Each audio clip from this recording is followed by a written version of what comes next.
The world has entered a darker chapter. What began as political tension between Iran and Israel has now spiraled into one of the most catastrophic wars of our generation. This is not a border skirmish. It is not a limited engagement. It is a full-scale conflict, raging through cities, devouring lives, and leaving a trail of grief that stretches across an entire nation.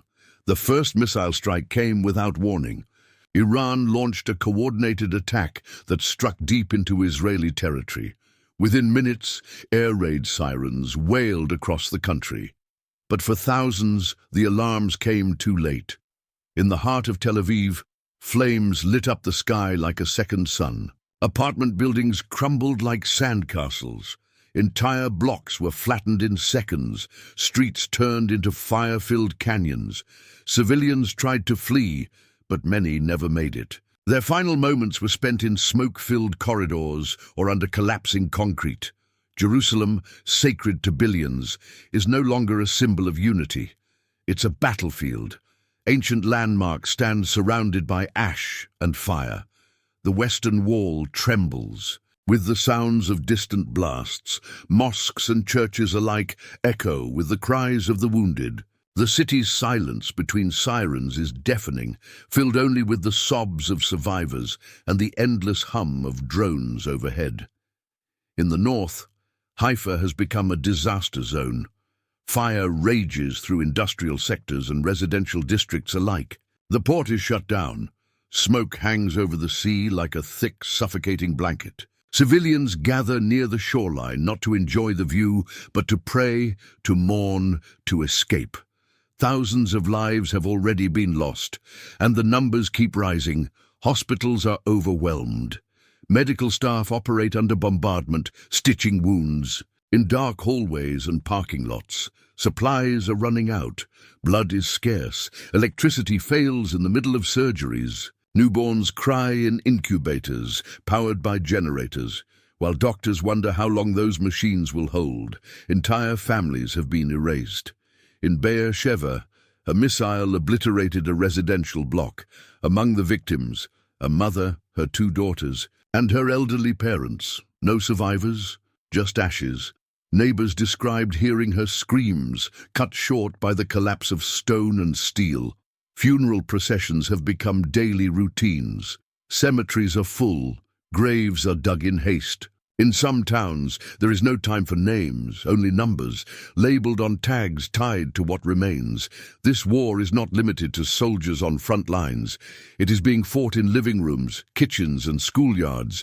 Children no longer go to school. Playgrounds are now storage sites for emergency rations. Family dinners are held in bomb shelters when food is even available. The psychological toll is immeasurable. Trauma is everywhere. Children flinch at every sound. Adults stare into space, numb from loss. Mental health clinics are overwhelmed, and many simply close their doors because there is no more they can do.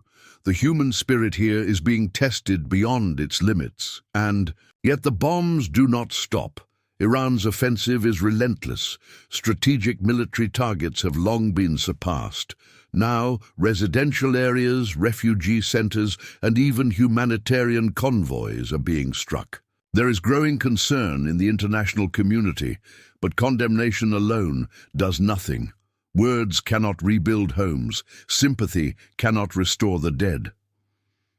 In the south, smaller cities and villages are vanishing off the map. Communities that existed for generations are now nothing but scorched earth. Survivors describe running barefoot through the desert, dodging shrapnel, carrying their wounded on their backs. In the city of Ashkelon, a school took a direct hit. Class was not in session, but families had sought shelter there, believing it to be safe. It wasn't. Over 50 civilians died.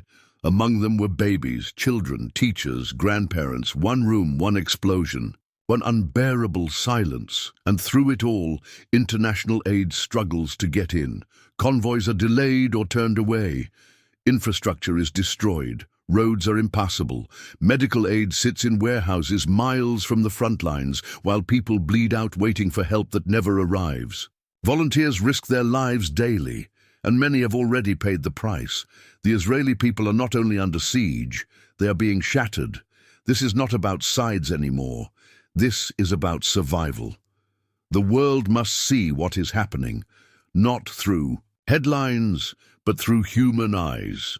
Through the stories of parents digging through rubble for their children, through the cries of orphans clinging to photos of a family they no longer have, through the heartbreak of a nation burning, bleeding, and begging to be heard. And what of tomorrow?